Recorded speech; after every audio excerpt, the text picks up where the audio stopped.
Bruce Lee was rising when Hollywood, the industry, swore he was a flash in the pan and then. Bruce Lee was rising when Hollywood swore he was a flash in the pan, and then the world burned for him. The executives at Warner Brothers had laughed when the dailies from the Green Hornet came in. Not because the footage was bad, it wasn't, but because they couldn't fathom how a 5'7", 135-pound Chinese man could ever carry a leading role in America. A flash in the pan, they'd said. A novelty act. The white audience won't buy it. Bruce had heard it all before. He'd been hearing it since he was a kid in Hong Kong, since he first stepped into a dojo and was told his body was all wrong, his style too wild, his philosophy too radical. But Bruce didn't argue. He never argued. He just moved. By 1971, the industry's skepticism had hardened into something uglier. When he pitched The Silent Flute, a film about a wandering warrior searching for enlightenment, studio after studio rejected him. Too esoteric, they said. Too foreign. One producer, a bloated man in a too-tight suit, had leaned back in his chair and smirked. "Kid, you ever hear of a little thing called marketability?" Bruce had smiled, nodded, and walked out. That night, he called Raymond Chow in Hong Kong. Golden Harvest wasn't Warner Brothers. They didn't have the budgets, the reach, or the prestige. But they had something better, they had hunger. And they had faith in him. When Bruce arrived in Hong Kong, the press called him a has-been before he'd even begun. The American who couldn't make it back home, the headlines sneered.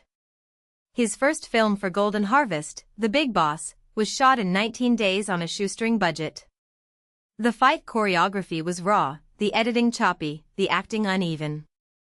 But when the film hit theaters in October 1971, something impossible happened. It exploded. Lines wrapped around city blocks. Theaters sold out for weeks. In Bangkok, a riot nearly broke out when fans were turned away. In Manila, police had to be called in to control the crowds. Bruce watched the numbers climb, $3 million, $5 million, $10 million, and for the first time, the men in Hollywood who had dismissed him went very, very quiet. Then came Fist of Fury. This time, Bruce demanded more control. He rewrote scenes, insisted on real locations, pushed the stunt team to their limits. The result was a film that didn't just break records, it shattered them. The final fight in the dojo, where Bruce's Shinjin faced off against an entire school of Japanese karatekas, became legend.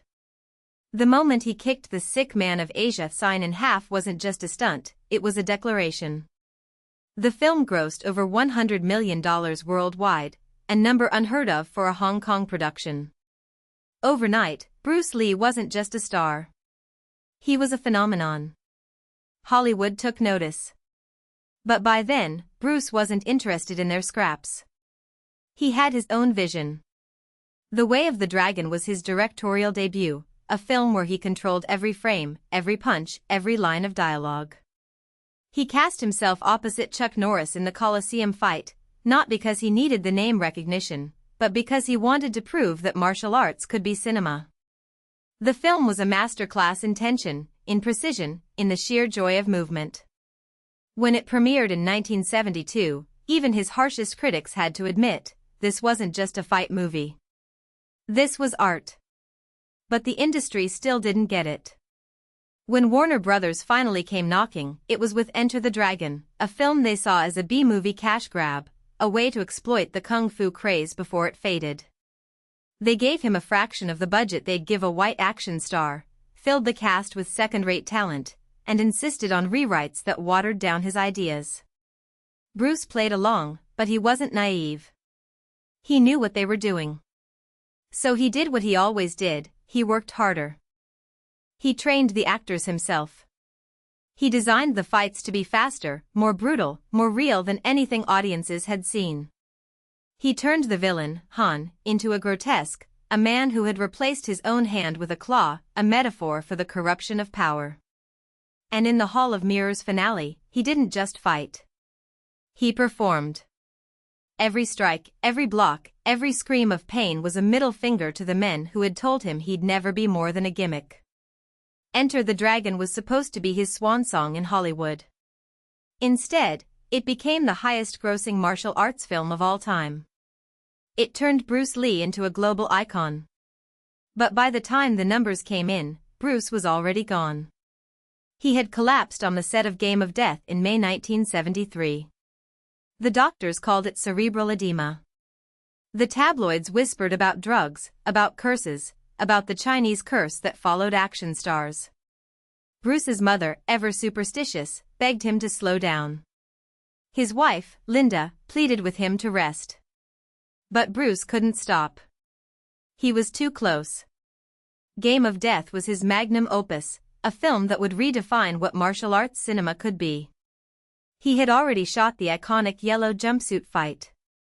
He had already planned the final battle in the pagoda, where he would face opponents of different styles, each one a metaphor for a different path in life.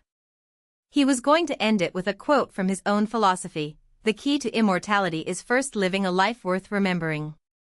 He never got the chance. On July 20, 1973, Bruce Lee died in Hong Kong. He was 32 years old. The official cause was a reaction to a painkiller, but the truth was simpler: his body had given out. He had pushed himself too hard, for too long, against too many people who told him he couldn't. In the end, the industry that had dismissed him as a flash in the pan was left holding the ashes of a legend. Game of Death was released unfinished. The world mourned. And then, something strange happened. Bruce Lee didn't fade. His films kept playing. His philosophy kept spreading. His influence seeped into every corner of pop culture, into hip-hop, into breakdancing, into the way action movies were made. Actors like Jackie Chan, Jet Li, and even Sylvester Stallone cited him as their inspiration. Directors like Quentin Tarantino and the Wachowskis built entire careers on the foundation he laid. The men who had laughed at him in those Warner Brothers offices? They spent the rest of their careers trying to replicate what he had done. In death, Bruce Lee became more than a star. He became a myth. And myths, unlike flashes in the pan, never burn out. They only burn brighter.